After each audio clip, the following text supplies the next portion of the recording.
Good afternoon, everybody. It is once again Ted, the Speed Learner. I know you are not seeing me right now, but that's perfectly okay because of what we're getting ready to do. This is a Dell Inspiron N5050 laptop. That's what this is, okay? And laptops are a little different than desktops. They're not as easy to get into, and they're not as easy to repair, and that's why I'm showing you this, okay? What we're going to do is we're going to take out the hard drive of this computer and replace it with a new hard drive. Then we're going to install Windows 8.1, as you can see right here. Now, what are you going to need for this procedure? One, you're going to need a bunch of screwdrivers, as you can see right here. See all these screwdrivers? Okay. Number two, you're going to need this hard drive. Okay, and the hard drives are 2.5 inches. They're not the 3.5s that you would normally find in a desktop. Okay, and then of course you have to have your Dell Inspiron N5050. Now keep in mind that Dell makes many different types of laptops, and they are disassembled in different ways. Okay, so this is only going to cover the N5050. You need to find your instruction manual to find out how to open and close your other Dell laptops, and if you want to send me videos and stuff like that, you are more than welcome to do so. Whatever. Anyway, you have to have your anti-static wrist strap. Why? Because if any static electricity lands into your motherboard, you're out somewhere between $350 and $500. I don't think you want to do that. Now then, another thing, of course, you have to have is the Windows 8.1, like I was showing you a minute ago. I would highly recommend having a bowl like this. The reason to have this bowl is to put your screws in so you don't lose them. And then, when you buy a laptop, they usually give you utilities. You can have those here. Okay. These would be drivers and utilities of extra things that you wouldn't normally have with just Windows 8.1. Okay, the first thing you're going to do is you're going to remove the battery out of your computer. We don't want any electricity in here. You have to unplug the computer and you have to remove the battery, okay? Because that battery can discharge electricity just as much as the power cable. And as you will see, and if you can't, that's fine, there are two little there are locks. There are two locks right here. One, two, they're springy locks, okay? So you move them back and forth here, and that releases the battery. Now, the next thing you're going to have to do is unscrew the bottom of your laptop. And you'll see lots and lots of little screws. Now, on some Dell laptops, what they have, okay, is little compartments that you could just take out the screws for the individual compartment. This one does not. You have to take the whole thing off. Alright, now I'm going to pause this video here to do just that. Okay, I'm not going to show you unscrewing because that would just waste a lot of time, and I don't think you want to be bored to death with unscrewing screws. Alright, so when I come back, I'll show you what you have to do next. Stay tuned. Now that we have removed all the screws, we had to flip over the laptop. Here's the reason why, and this is something I don't like about laptops. When you have to remove the hard drive on some of these laptops, you also have to remove the keyboard.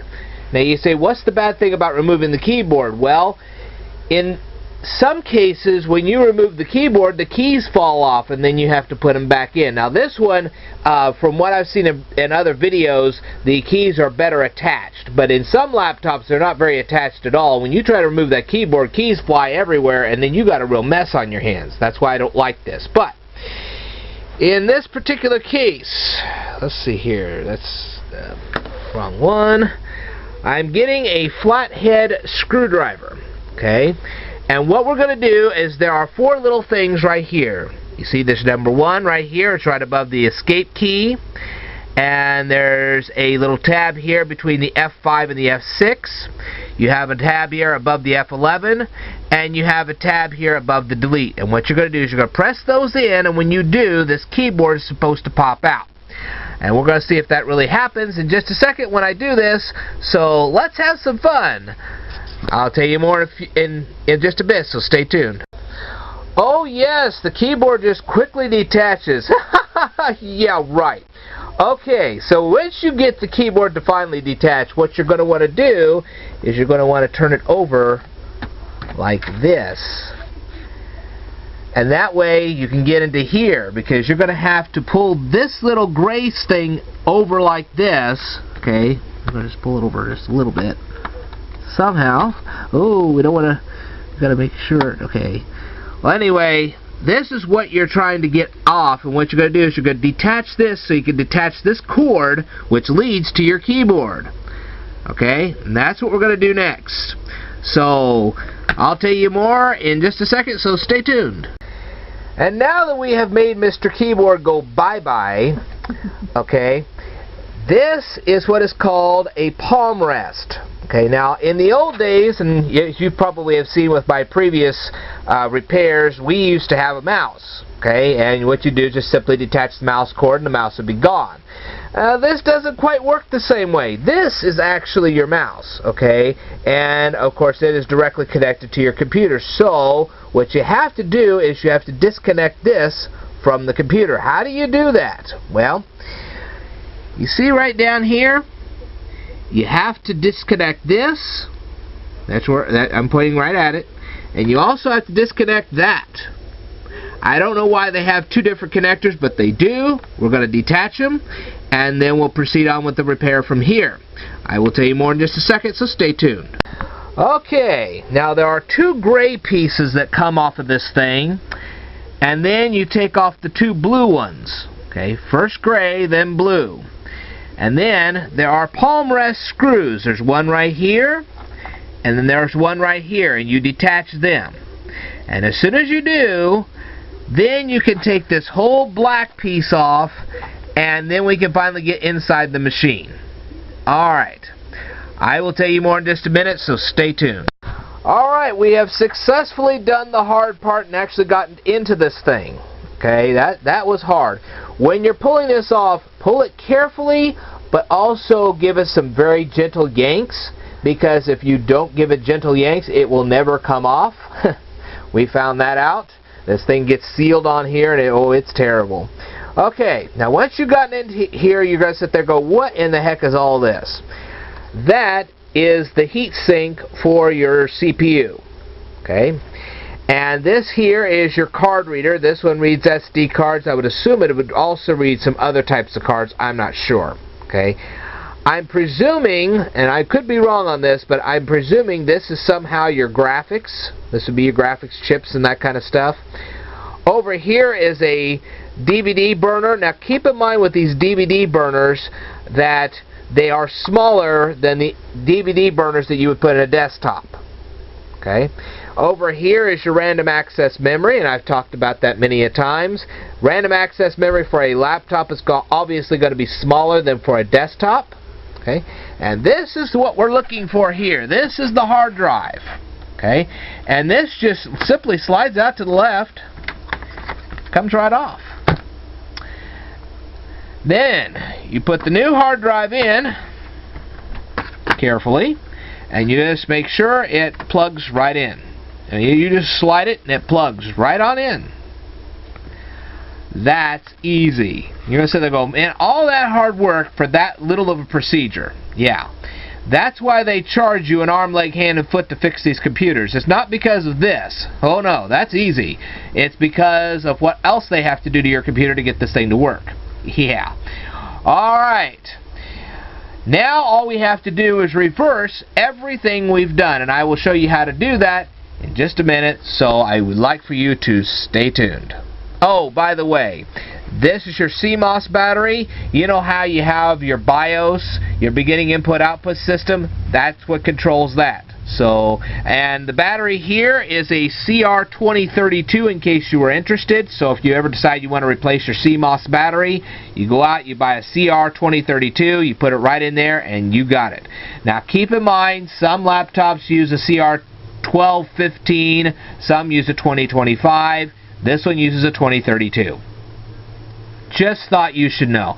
Now, in case you're wondering, this is the palm rest. This here could also be the graphics card. I never thought about it. No, that isn't. That isn't. That's your mouse. That is your mouse card. Okay, it's called a palm rest, but still, that's your mouse card. Okay, so that can't be it. So I guess I'm pretty much correct in saying that this is probably your graphics card. Okay. I'm battling on here, so I will stop this for now, and we'll begin the procedure of putting this thing back together. I'll tell you more in just a second, so stay tuned. Alright, now we have to make a little notation here. As you can see, and maybe you can, and maybe you can't, when you see that little blue thing right there, it goes into a little gray thing right there. Now, if you pop that thing completely off, it's going to be a bear to put it back on. It's like playing a game of Operation. I'm not kidding you. It really is tough to get it back in there. So, I'm sure after the first couple of tries, you probably will get it back in there, but that is going to be the hardest thing you're going to do in this whole procedure, is getting that back in there. Now, do keep in mind that this and this over here, because we have another one right over here, they only operate your palm rest. This is the simulated mouse, okay? If you wanted to, you could actually attach a USB mouse and not even have to worry about this, okay? But if you want to reattach them, they can be done, but boy, they are a bear to do. Now, once you've got this back in here, and you've got this plate back on here, which we've already put the plate back on, it was not easy to do either, but once you get that and those back in here, now you can put your keyboard back in. And that's what we're going to do in just a moment, so stay tuned. Okay, now we have reattached the keyboard cable. Now don't forget there were 2 screws you had to put in over here before you attached your keyboard cable, okay? First the 2 screws, then the cable. After that, you very gently push your keyboard back in. Okay, now we've got that done. All we have to do is flip over this nice little laptop, reattach the screws, reattach the battery, and I would personally just connect it to power at that point, because we're going to have to load Windows 8.1. Remember, we're not just changing a hard drive in here, we also have to install Windows 8.1, and that's what we're going to do next. Alright, I will tell you more in just a second, so stay tuned. We've come to the final piece of putting the hard drive back together. We have actually screwed in all these screws. Now keep in mind, this particular latch has a spring. This one does not, but this one does. Now when you take this off, of course the spring doesn't activate, but as soon as you pull that battery compartment out, the spring activates, and then when you push it back in, it'll spring shut. Okay? Now the next thing we're going to do is we're going to open this up. This is Windows 8.1. This is a retail copy. That's a little different than the OEMs. Now, what's the difference between a retail copy and an OEM? Well, I explained that in a previous video, but I'm going to explain it again. Ready? When you have an OEM, it can only load up to a certain motherboard. Okay? It gets attached to a certain motherboard. So if you ever have your motherboard replaced, you have to go buying yourself another copy of Windows. If you have a retail copy, you don't have to worry about that. Okay? All you have to do is stick your Windows 8.1 disk in there, and all of a sudden you're back in business. And that's exactly what we're going to do here. We're going to format the hard drive using Windows 8.1, and then we're going to install Windows 8.1, and and you get the idea. Okay, so I'm going to open this up in just a second, and then we'll go ahead and stick the disk in, and I'll show you exactly what to do. Stay tuned.